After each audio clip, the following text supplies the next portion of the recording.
I nderuar Zoti Kryeministër, e nderuar zonja Ministre e Ekonomisë dhe Inovacionit, të nderuar ministra, të nderuar kryetar të Bashkisë, të nderuar ambasador, të nderuar pjesëmarrës, është një nder i veçantë për mua sot të jem këtu para jush, në një moment ku ndalemi për një çast të shohim se sa larg kemi arritur në rrugën e digitalizimit, si dhe të përfytyrojmë se sa larg mund të shkojmë akoma. Kur flasim sot për transformim digital, është bërë natyrshme që të merret si e merr qen, por në fakt asgjë nuk ka rënë nga qielli. Pas çdo shërbimi që qytetari sot e merr me një klikim, pas çdo procesi që dikur kërkonte radhë të gjata dhe ditë të tëra pritje, qëndron një punë e gjatë, e heshtur dhe këmbgulse. Dua të them bindje të plot që aty ku ka pasur një zhvillim digital, aty ka qenë Akshi. Sot dua të nis me atë që për mua është thelbi i gjithçkaje që kemi arritur. Njerëzit, stafi i Akshit, punojësit e tij, inxhinierët, zhvilluesit, teknikët, përgjegjësit, drejtuesit, që punojnë pa pushim që sistemet të qëndrojnë në këmbë. Janë ato që rrallë i sheh dikush, por pa cilët asgjë nuk do të ishte funksionale sot. Këta njerëz e kanë ndërtuar transformimin digital të këtij vendi gur pas guri, me një përkushtim që shpesh ka tejkaluar çdo pritshmëri. Çdo sukses bar djersën dhe mundin e tyre. Dhe arritjet flasin vetë.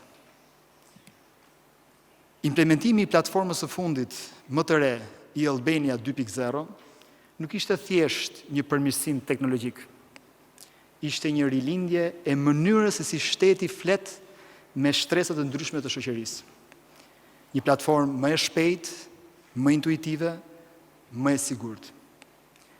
Për herë të parë përmes kësaj platforme, personat me aftësi të kufizuar mund të përdorin shërbimet publike online në mënyrë të pavarur dhe të thjeshtë.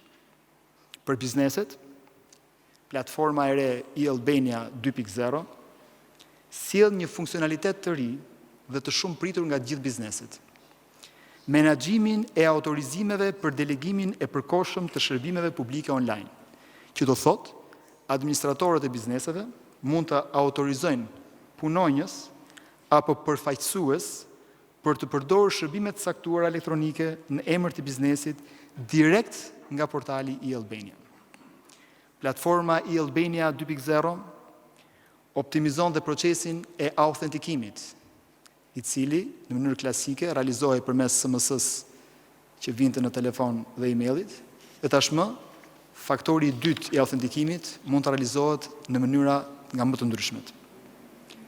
Po mbi këtë themel, ne ndërtuam edhe diellën, që të gjithë e njohim.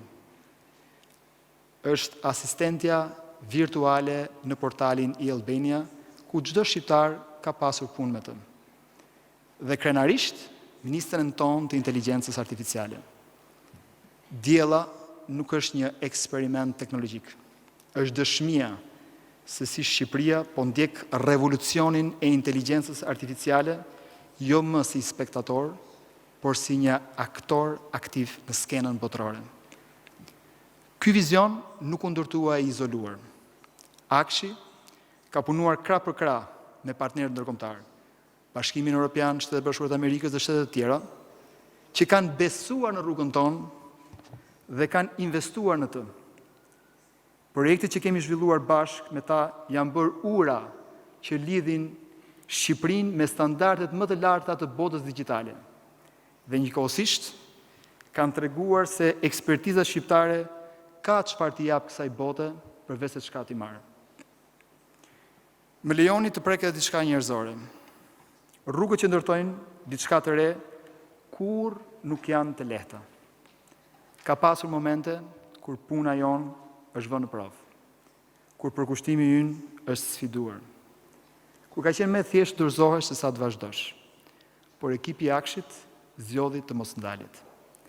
Akshi ju përgjigj çdo sfidë në mënyrën e vetme që dinte, duke punuar më shumë, duke ndërtuar më mirë dhe duke i lënë rezultatet të flasin vetë. Historinë e institucionit ton e shkruajnë shërbimet që i ofrohen sot qytetarëve çdo ditë, çdo moment. Kjo qëndresë, ky dinjitet është arritja për cilën jemi krenar.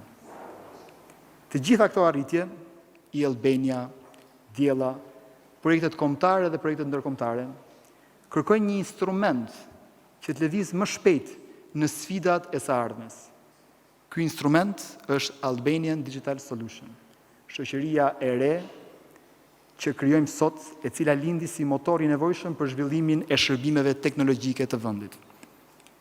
Ky nuk është një model i shpikur vetëm në vendin tonë. Është një model i provuar gjithësisht në vendet e Bashkimit Evropian, si Italia, Austria, Republika Çeke, Estonia dhe tjerë, ku shoqëri të specializuara shtetërore janë bërë krahu zbatues që ka përshpejtuar transformimin digital të vendit të tyre. Dhe Shqipëria, me krijimin e Albania Digital Solution, ndjek pa ato rrugë suksesshme, të përshtatur me realitetin dhe ambicien tonë. Aty ku Akshi ka hedhur themelet dhe projekton vizionin e qeverisë shqiptare, Albanian Digital Solution do të jetë implementuesi që e kthen vizionin në realitet. Ky është një hap strategjik që jep Shqipërisë kapacitetin për të mos qëndruar pas në garën globale të teknologjisë së informacionit. Akshi është i destinuar të çojë digitalizimin e vendit përpara, sepse emri i digitalizimit është i lidhur ngushtësisht me Akshin. Çdo shërbim do të jetë proaktiv, ku qytetari nuk kërkon, por shteti e din dhe e ofron. Inteligjenca artificiale në prokurime dhe administratën publike do të heqë gjithë peshën burokratike nga supet e njerëzve. Të rinjt nuk kam se të largohen nga vendi për të gjetur teknologji të ardhmes, sepse kjo teknologji po ndërtohet këtu. Të dhënat që i shërben qytetarëve do të vazhdojnë të ruhen me përgjegjësi të lartë si gjithmonë. Do të na duhet po ky përkushtim që na solli deri këtu, madje edhe më shumë. Do na duhet guximi për të provuar ato që askush rreth nesh nuk i ka provuar dhe nuk ka tentuar. Do të na duhet mbështetje e gjerë dhe mbi të gjitha talenti i jashtëzakonshëm i njerëzve tanë. Endaj sot, ndërsa hapim këtë event dhe themelojmë Albanian Digital Solution, dua ta mbyll me një falënderim. Faleminderit Zotit Kryeministër për vizionin dhe mbështetjen. Faleminderit çdo personi në këtë sallë dhe jashtë saj që ka besuar te transformimi digital i Shqipërisë. Faleminderit partnerëve tanë ndërkombëtar. Faleminderit stafit mrekullueshëm të Akshit. Faleminderit.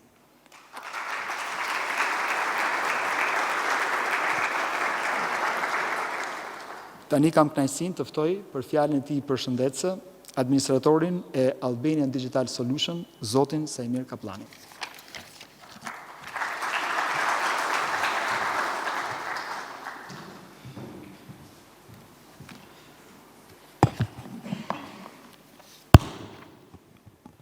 Faleminderit drejtor. I nderuar zoti kryeministër, e nderuar zonja ministre e ekonomisë dhe inovacionit, i nderuar drejtori i përgjithshëm i Akshit, të nderuar ministra, ambasador, drejtues institucionesh, përfaqësues të sektorit privat, partner dhe të ftuar. Është privilegj për mua të prezantoj sot Albanian Digital Solution, një shoqëri të re të krijuar për të mbështetur një nga prioritetet më të rëndësishme të vendit, transformimin digital të shtetit shqiptar. Sot nuk prezantojmë vetëm një kompani të re, prezantojmë një model të ri për të ndërtuar, administruar dhe përmirësuar me përgjegjësi shërbimet digjitale publike.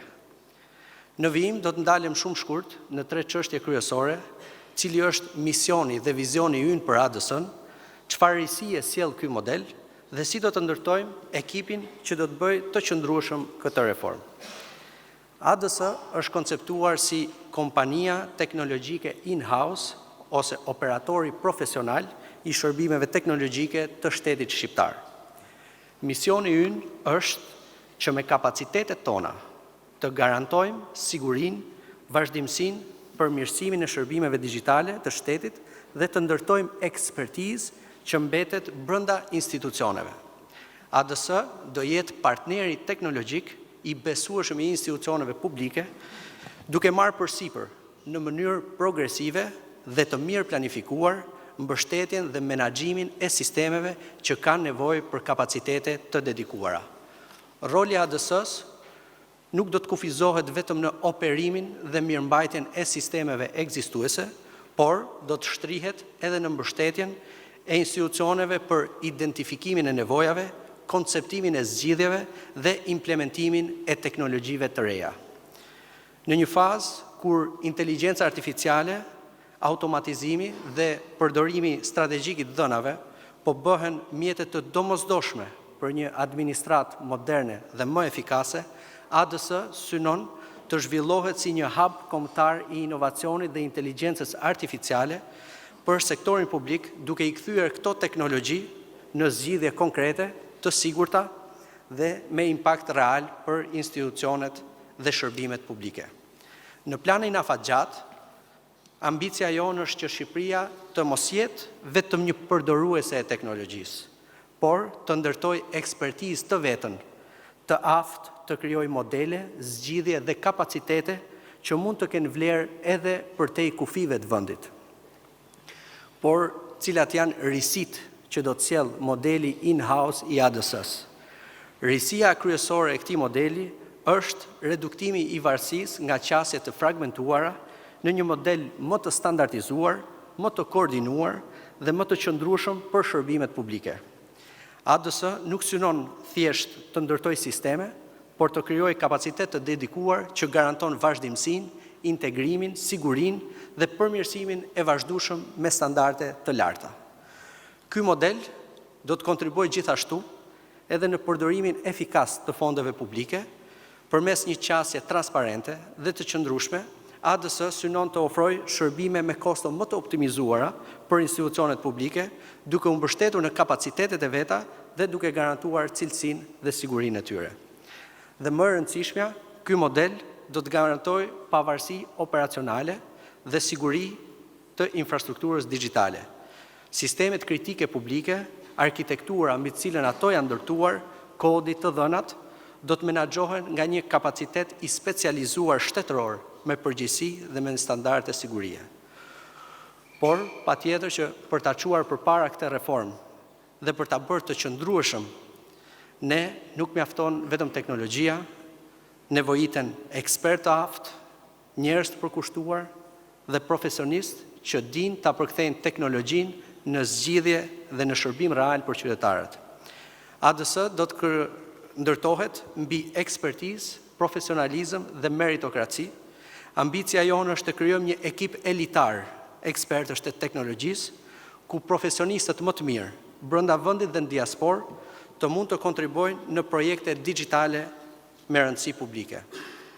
Për këtë arsye, ADS do të ketë një qasje moderne ndaj rekrutimit, zhvillimit profesional dhe shpërblimit, me fokus tek aftësia, integriteti dhe performanca. Qëllimi ynë është të ofrojmë një mjedis profesional konkurrues, motivues, duke përfshirë paga konkurruese dhe fleksibilitet, me qëllimin që talenti të ketë arsye të qëndrojë, të rikthehet dhe të kontribuojë në Shqipëri. Ne duam që inxhinierët, ekspertët, arkitektët e sistemeve ta shohin ADS-n jo vetëm si një vend pune, por si një mision kombëtar dhe një mundësi për të ndërtuar zgjidhje digjitale për Shqipërinë. Dhe si përfundim, ne jemi të vetëdijshëm se besimi nuk mund të fitohet me një vendim themelimi ose me një prezantim publik. Ai fitohet çdo ditë me sisteme që funksionojnë, me shërbime që përmirësohen dhe me rezultate që maten. Për këtë arsye, profesionalizmi, transparenca dhe llogaridhënia do jenë parimet mbi të cilat ADS do të ndërtojë punën e vet. Ky është misioni me të cilën ADS fillon punën sot, të ndërtojmë kapacitetet të qëndrueshme teknologjike për shtetin, ekonominë dhe të ardhmen digjitale të Shqipërisë. Ju faleminderit. Dhe tani kam kënaqësinë të ftoj për fjalën e rastit Ministrin e Ekonomisë dhe Inovacionit, zonjën Delina Ibrahimit. Zonja Ministre, fjala për ju.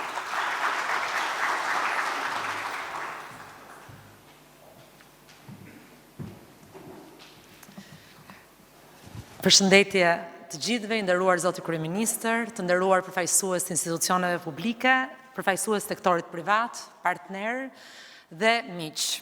Sot ne jemi këtu për të prezantuar krijimin e një shoqërie të re, e një shoqërie që do të ndihmojë Shqipërinë në transformimin e saj digjital. Në shumë pak vite, në fakt, Shqipëria ka arritur të ndërtojë një nga modelet më të avancuara të qeverisjes elektronike, jo vetëm në rajon, por dhe më gjerë. Përmes Akshit, ne, dhe duke investuar vazhdimisht në rritjen e kapaciteteve të tij, kemi ngritur dhe rritur infrastrukturën shtetërore digjitale, duke ndërtuar themelet, por dhe duke i zhvilluar themelet e kësaj infrastrukture. Kemi ndërtuar portalin unik i Albania, i cili sot ofron 1278 shërbime dhe ka 3.4 milion përdorues. Kemi ndërtuar infrastrukturën kombëtare të ndërveprimit të sistemeve, ku 72 sisteme ndërveprojnë në kohë reale. Kemi ndërtuar databazat, qendrat e të dhënave, janë 70 databaza që nëpërmjet sistemit të ndërveprimit ndërveprojnë dhe ndihmojnë në ofrimin e shërbimeve më të shpejta dhe më të mira për qytetarët.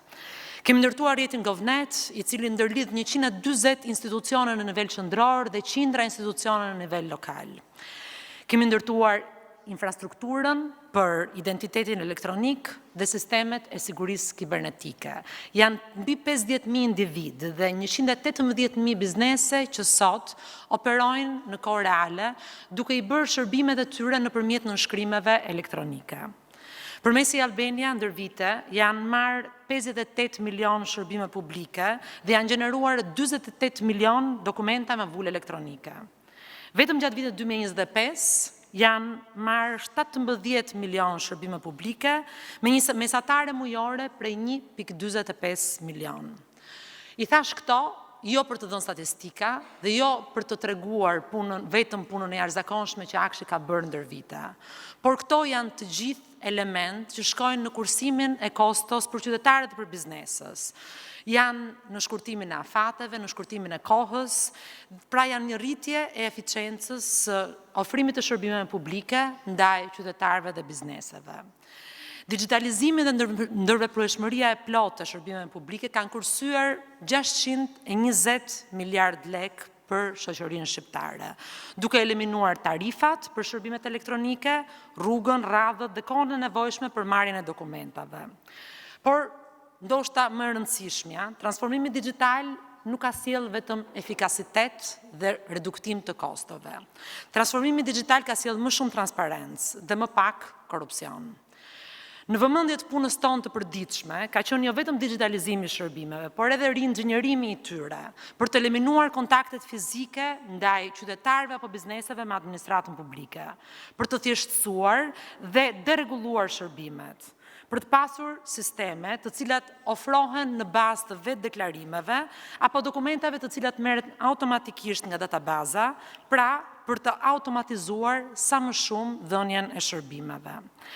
Sa më pak kontakte fizike me sportelin, sa më shumë proceset automatizuara, të standardizuara dhe të gjurmueshme elektronikisht, aq më i ulët bëhet risku për ndërhyrje arbitrare, për vonesa të pajustifikuara dhe për praktika abuzive.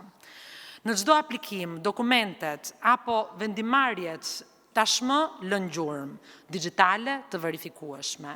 Dhe në këtë mënyrë, teknologjia nuk po rrit vetëm eficiencën e administratës publike, por edhe integritetin, transparencën dhe besimin te shërbimet publike.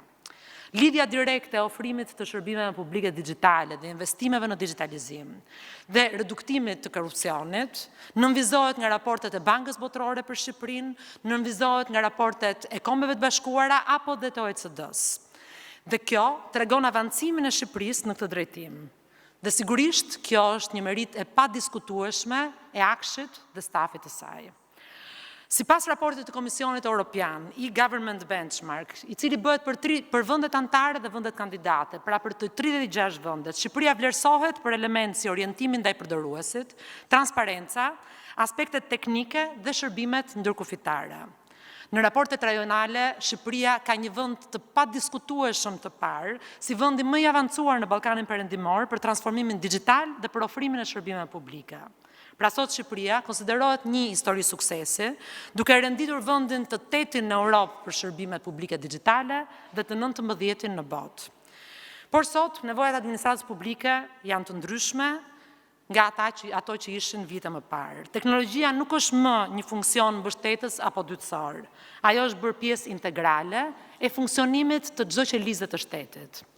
Administrata publike sot mbështetet në platforma digjitale, në sisteme të integruara, në databaza, në instrumente analitik dhe në shërbime elektronike që përdoren në çdo proces pune, nga ofrimi i shërbimeve te vendimarrja, te financat publike, tek prokurimet të analizave të dhënave, ndërveprime me qytetarët e bizneset.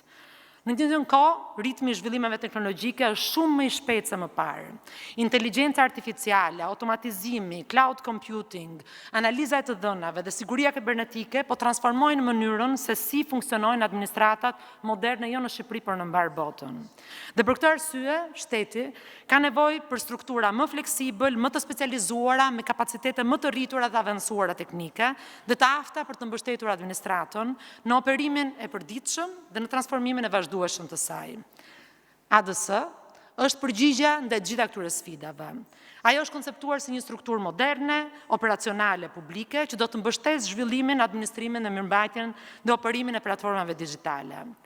Krijimi i ADS-s reflekton një vizion të ri të shtetit digjital shqiptar.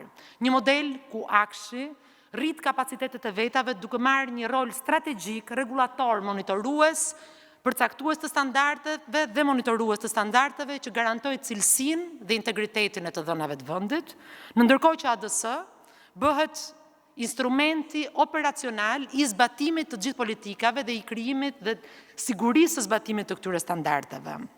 ADS-ja synon që Shqipëria jo vetëm të ndërtojë produkte, shërbime për administratën publike, por dhe t'i eksportojë ato.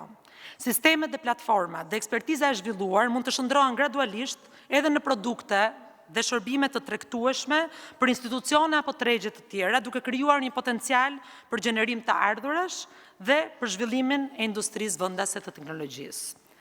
Shqipëria sigurisht, e përmendi drejtori, ka hyrë në një fazë të re të zhvillimeve teknologjike, nëpërmjet asistentit virtual Diella, por edhe nëpërmjet ministres së parë me inteligjencë artificiale Diella, ne kemi arritur që zhvillimin teknologjik ta përkthejmë në eficiencë të rritur të administratës publike. Inteligjenca artificiale, e cila do të mbështesë punën e ministres Diella, së shpejti do të punoj për hartimin dhe zbatimin e projektit madhor të përdorimit të inteligjencës artificiale në prokurimet publike. Inteligjenca artificiale do të mbështesë hartimin e termave të referencës, për llogaritjen e fondit limit, kontrollin e dokumentave të tenderit dhe vlerësimin e procedurave. Dhe sistemi do të ndjek afatet në kohë reale dhe do të krijojë më shumë transparencë në ofrimin e shërbimeve të prokurimeve publike. Qëllimi ynë është që Shqipëria të ketë sistemin e parë të prokurimeve publike tërësisht me inteligjencë artificiale dhe pse jo të eksportojë këtë sistem në të gjithë vendet e botës. Në të njëjtën kohë, nëpërmjet Innovation for Albania, ne po mundohemi që të ndërtojmë një mekanizëm që do të ndërlidhë administratën publike me sektorin privat, me startupet, me universitetet dhe me komunitetin e inovacionit. Përmes këtij modeli bashkëpunimi, shteti nuk do të jetë vetëm një përdorues i teknologjisë, por edhe katalizator i inovacionit. Innovation for Albania do të mundsojë identifikimin e problematikave të administratës publike dhe transformimin e tyre në sfida konkrete GovTech, duke bashkëpunuar ngushtësisht me ADS-n dhe me sektorin privat për të zhvilluar zgjidhje të reja digjitale që përmirësojnë sektorin publik, por përmirësojnë dhe ekonominë e vendit në tërësi. Ekosistemi startupeve është rritur në mënyrë eksponenciale gjatë viteve të fundit. Shqipëria regjistroi rritjen e 4 më të lartë në ekosistemin e startupeve në Europë dhe u ngjit 8 vende në renditjen globale të Startup Blink për vitin 2026. Sot, vlera e ekosistemit shqiptar të startupeve është $606 milion amerikan. Dhe vizioni ynë është që Shqipëria të shndrohet në një qendër rajonale të startupeve dhe inovacionit, që ADS të bëhet lider në krijimin, ofrimin dhe eksportimin e zgjidhjeve GovTech dhe sigurisht që Shqipëria të vazhdojë të mbajë flamurin lart si historia e suksesit të transformimit digjital në rajon dhe më gjerë. Sot me krijimin e ADS, ne jemi një hap më afër realizimit të këtij vizioni, ndaj dua të uroj gjithë sukseset ADS-s, stafit, drejtorit, por edhe drejtorit të Akshit. Faleminderit.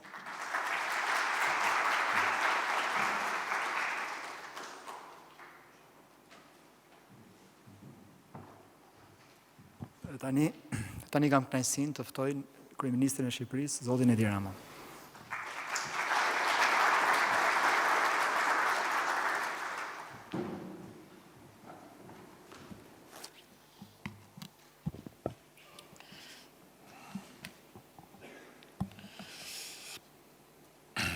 Shumë faleminderit, është një ditë e shënuar në rrugën e revolucionit digital dhe transformimit rrënjësor të qeverisjes së vendit përmes teknologjisë, sepse sot ne bëjmë publike një kompani të re, një shoqëri të re, e cila krijohet si një domosdoshmëri në këtë fazë të re të zhvillimit të qeverisjes elektronike. Akshi është një histori e jashtëzakonshme suksesi,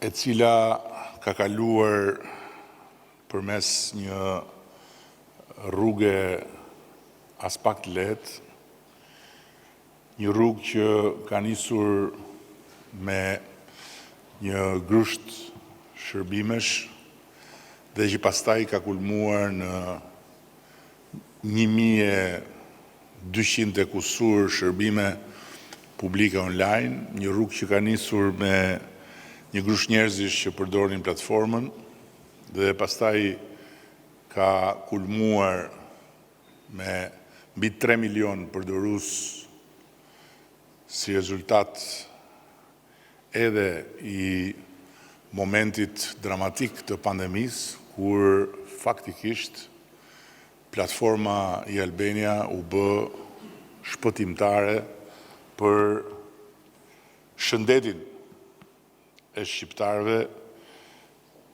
të cilët përmes saj mundën njëkohësisht që të zbatojnë edhe masat e domosdoshme kufizuese. Një rrugë ku sigurisht nevoja për financim ka ardhur duke u rritur, pasi sistemet e ndërtuara kërkojnë financim qoftë për të ndërtuar, qoftë edhe për të mirëmbajtur, dhe një rrugë ku qartësisht lindi nevoja për të ndarë udhëheqjen e qeverisjes elektronike, për caktimin e standardeve, orientimin e arkitekturës digjitale, koordinimin e forcave të përfshira dhe kontrollin e cilësisë dhe përputhshmërisë me gjithë nivelin operacional. Për të ndarë jo më mes sektorit publik dhe sektorit privat, po në radhë parë brenda sektorit publik. Për të ndarë duke krijuar kështu një kompani të re, Albanian Digital Solutions, që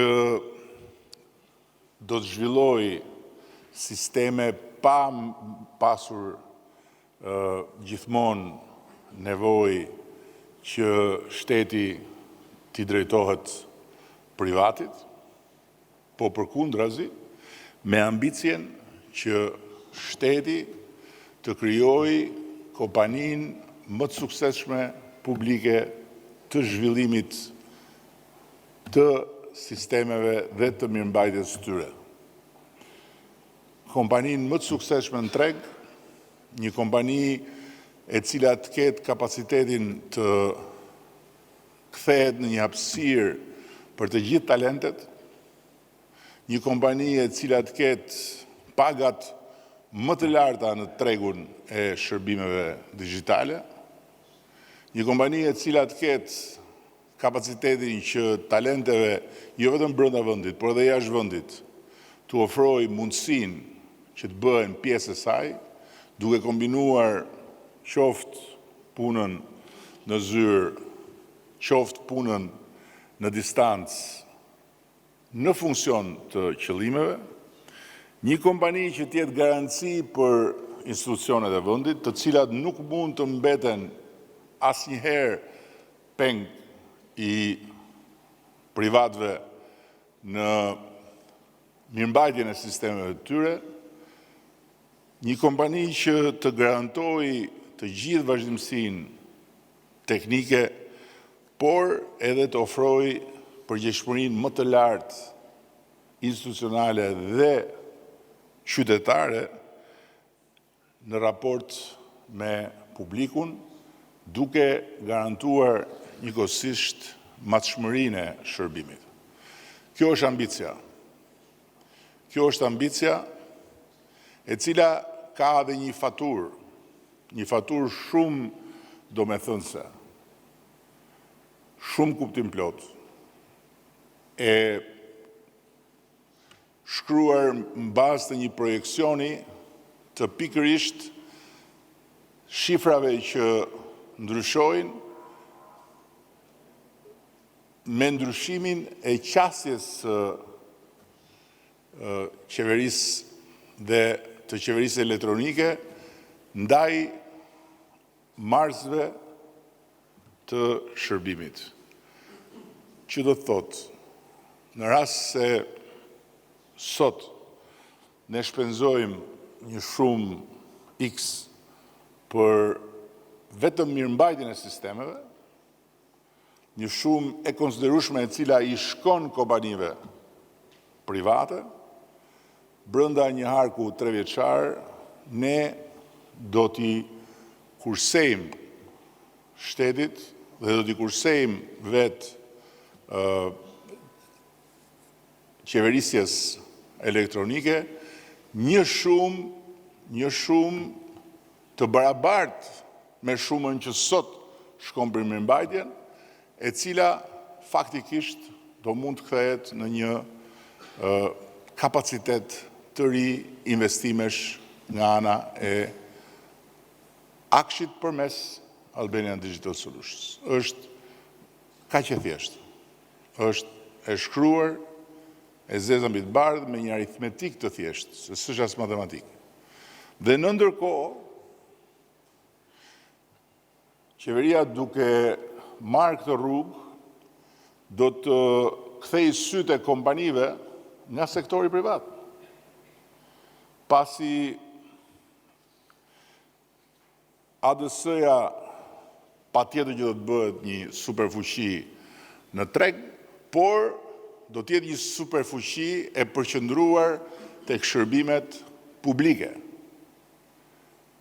Nuk do të jetë një kompani në të paktën në fazën e parë që do të synojë të hyjë edhe në sektorin privat, i cili sot është në kontrast dramatik me sektorin publik në këtë fushë, ku Shqipëria sa që shkëlqen në të gjitha klasifikimet ndërkombëtare për shërbimet publike digjitale dhe për qeverisjen elektronike, aq edhe nxin kur vjen puna tek sa sipërmarrja dhe sektori privat janë të familiarizuar dhe të integruar në botën e re të teknologjisë digjitale. Kështu që kompanitë private do duhet të riimagjinojnë pozicionin e tyre në treg dhe të rikonceptojnë rrugën e të ardhmes tyre, ashtu si kundër dhe ne riimagjinuam dhe rikonceptuam rrugën e të ardhmes së shërbimeve publike përmes krijimit të kësaj kompanie. Një tjetër aspekt i rëndësishëm që përbën një favor për këtë zgjidhje është edhe kapaciteti që do të krijojë në këtë mënyrë shteti për të pasur përmes kësaj kompanie edhe zgjidhje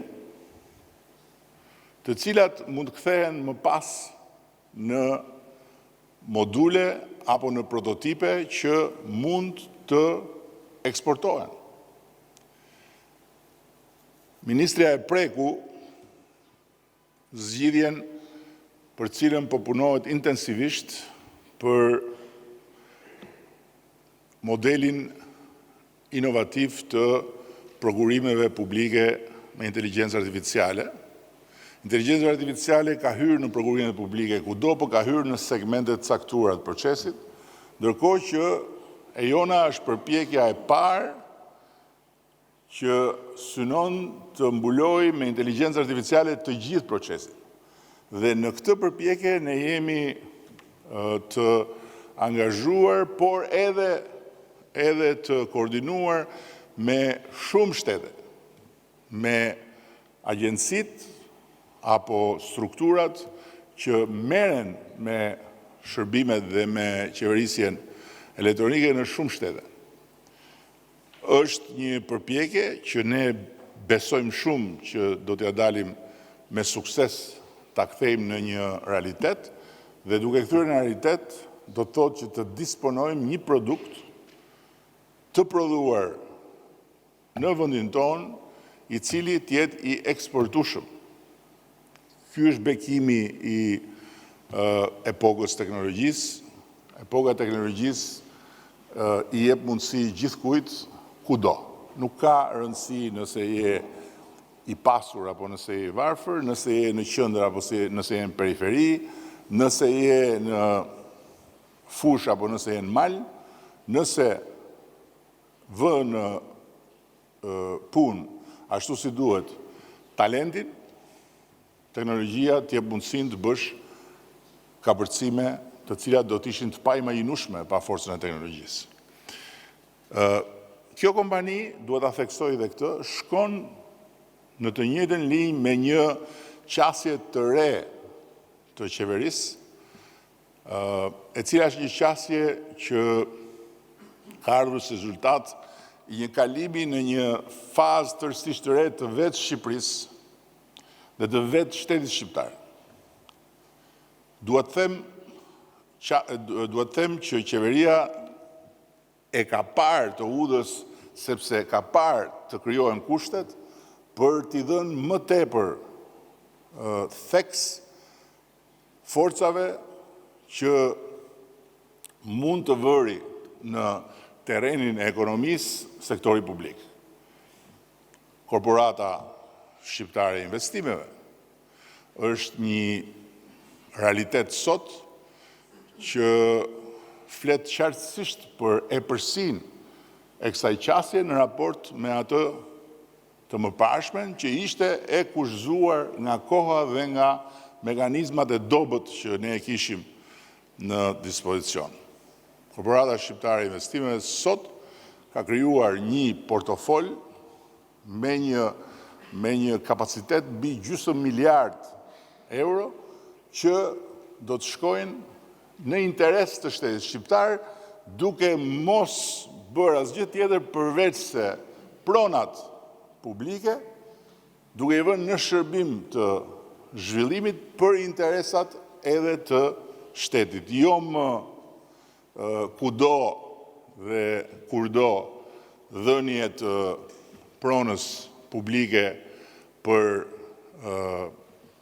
hiç asgjë në emër të zhvillimit, diçka që është bërë në të shkuarën dhe është bërë me drejtë sepse s'ka pas mundësira tjera, se më vjen tani natyrshëm të them edhe për këtë zhurmën e madhe që është ngritur mbi një lajm të rrem, sa thuhet që me demek shteti po fal Zvërnecin, shteti nuk po fal asgjë, sepse shteti aty nuk ka asgjë. Ajo është një pronë private. Një pronë private den babaden. Dhe investitorët e përfshirë në atë proces janë investitorë tejet serioz, të cilët atë pronë e kanë marë nga privatët, që t'jemi shumë qartë. Ndërkohë që shteti ka pasuri në anën tjetër projektit, që është Ishulli i Sazanit, ku ende sot nuk ka mbaruar negociata pasi korporata shqiptare e investimeve është pjesë e projektit. Dhe shteti shqiptar do t'jetë aty. Dhe toka e Ishullit do t'jetë aty e shtetit shqiptar. Kompania tjetër që ne kemi krijuar, që është një kompani publike po ashtu me partneritet privat, është Alp Tresi. Alp Tresi sot ka marrë të gjitha ato që deri dje bëheshin me koncesione të dështuara. Koncesioni i markimit të naftës, koncesioni i pullave fiskale kanë qenë koncesione të dështuara. Sot nuk janë më koncesione, por janë aktivitete të ligjzbatimit, të cilat i bën një kompani publike me përfshirjen e një partneri tjetër shtetëror, Emiratet e Bashkuara, dhe me ekselencën që vjen pastaj nga privati, duke mundësuar që markimi i naftës, gjurmimi të gjithë mallrave të akcizës, identiteti digital, letrat me vlerë, të gjitha këto të jenë pjesë e një holdingu shtetëror. Dhe natyrisht këtu shteti merr edhe të ardhurat. Sot, faktikisht, nuk kemi më në kushtet e koncesionit për pashaportat, edhe për kartat e identitetit. Sot, karta e identitetit kushton më lirë dhe shteti shqiptar, përmes kompanisë përkatëse, Identitek, përfiton para, të cilat deri dje shkonin të gjitha në xhepin e një privati. Kompanitë që po krijojmë në fushën e mbrojtjes janë të gjitha kompani të cilat lindin nga një përcaktim shumë i thjeshtë. Ne nuk duam të huaj që të vinë në Shqipëri të marrin toka, të marrin kapanone, të marrin struktura, edhe të prodhojnë. Ne duam që cili do që vjen në Shqipëri të bashkëprodhoj me ne, të bashkëprodhoj me shtetin shqiptar, me Ministrinë e Mbrojtjes dhe me kompaninë që ne kemi krijuar Kajo, e cila është një kompani tjetër publike, e cila është pjesë e investimeve private që bëhen në fushën e mbrojtjes. Dhe kështu, shteti, Ministria e Mbrojtjes, sektori mbrojtjes, ushtria shqiptare fiton para nga ky aktivitet. Vetëm kompania Timak Defense, e cila ka lindur nga një bashkëpunim me shtetin, i një startupi shqiptar të krijuar nga një vajzë që prodhonte në mënyrë artizanale makina, sot ka një portofol porosish për të eksportuar nga Shqipëria, ndodh sot, për të eksportuar nga Shqipëria makina, ambulanca, makina policie, zjarfikse, makina ushtrie, mbi gjysmë miliardi. Dhe natyrisht që, duke qenë pjesë brenda, shteti merr të ardhura. Kompania tjetër e krijuar, që së shpejti do të fillojë të japi prodhimet e para, është kompania Guna, e cila do të prodhojë të gjitha uniformat e shtetit shqiptar, duke filluar nga të gjitha uniformat e ushtrisë shqiptare. Në Shqipëri prodhohen uniforma për ushtrisë suedeze. Ushtria suedeze i prodhon uniformat e veta në Shqipëri, në një zonë rurale të Shqipërisë, në një manufakturë modeste, ushtria suedeze. Dhe ndërkohë, shteti shqiptar rokanisej lart e poshtë me tendera, uniforma këtu, uniforma aty, kapelja e vogël, kapelja e madhe, këpuca e majtë, këpuca e djathtë, bam e bum në për prokurorira, e bam e bum në për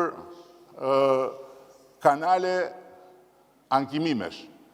Se erdhi italiani, erdhi gjermani, erdhi tjetri e tjetri, as italian, as gjerman, as gjë. Gjitha lojra që përfundonin në turpe.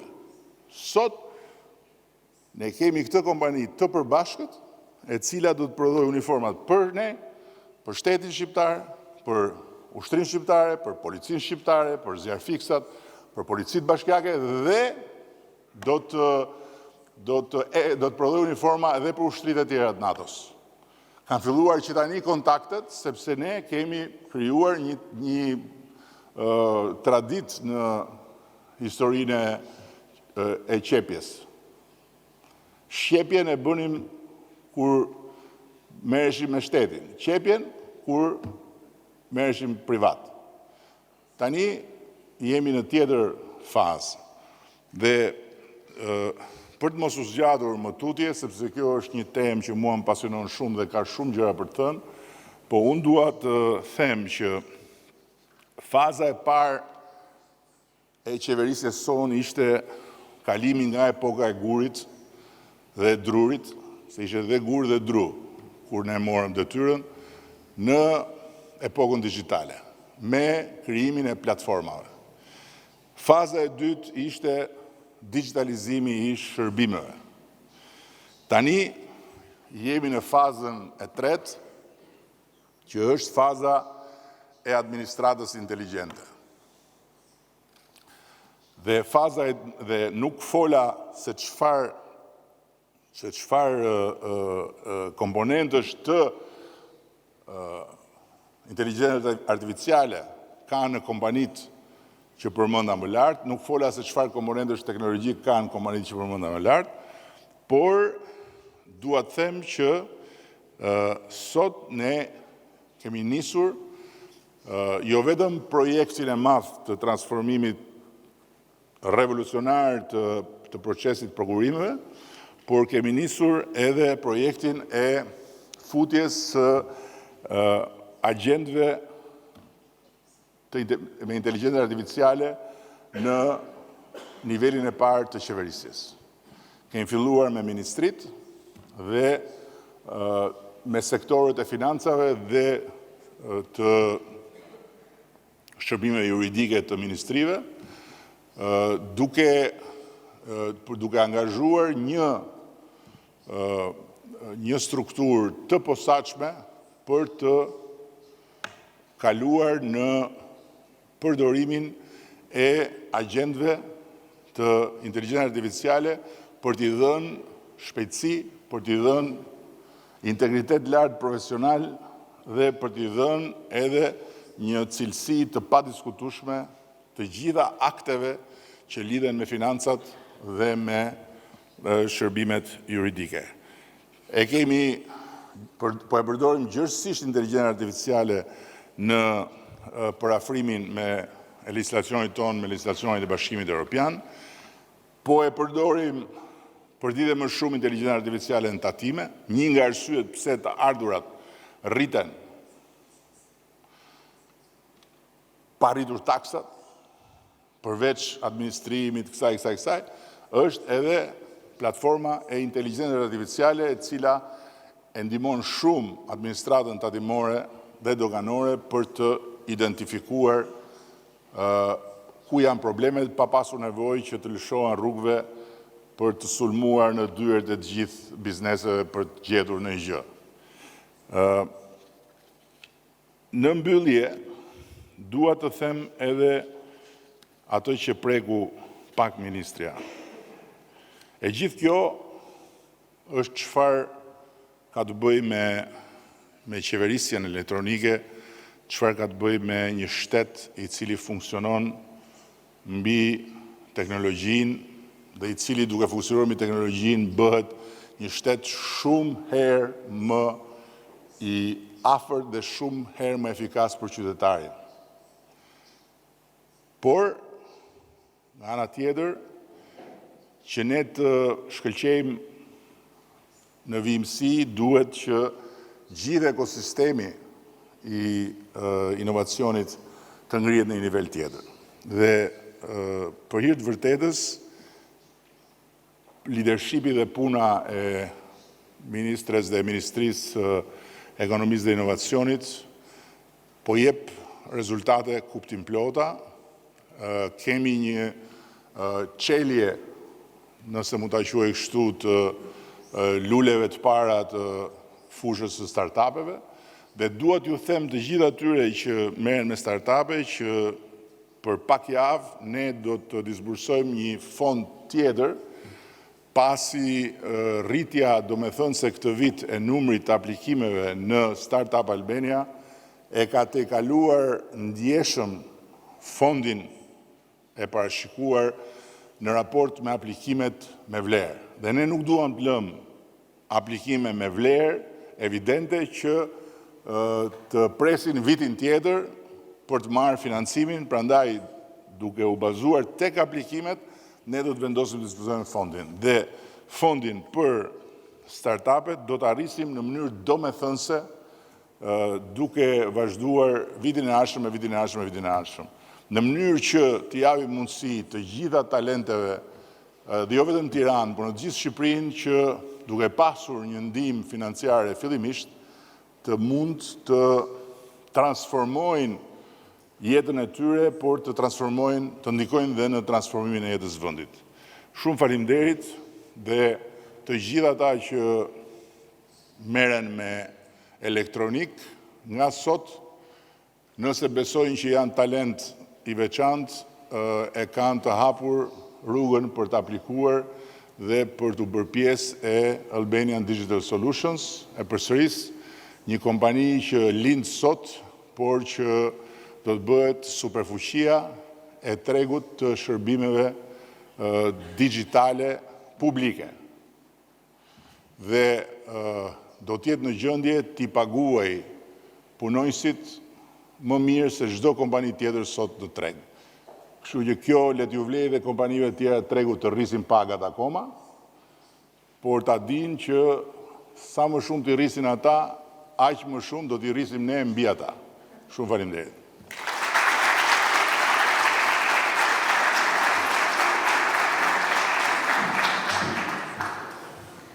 Atëherë, duke ju falendëruar për pjesëmarrjen, ju ftoj në një pushim të shkurtër kafe. Faleminderit.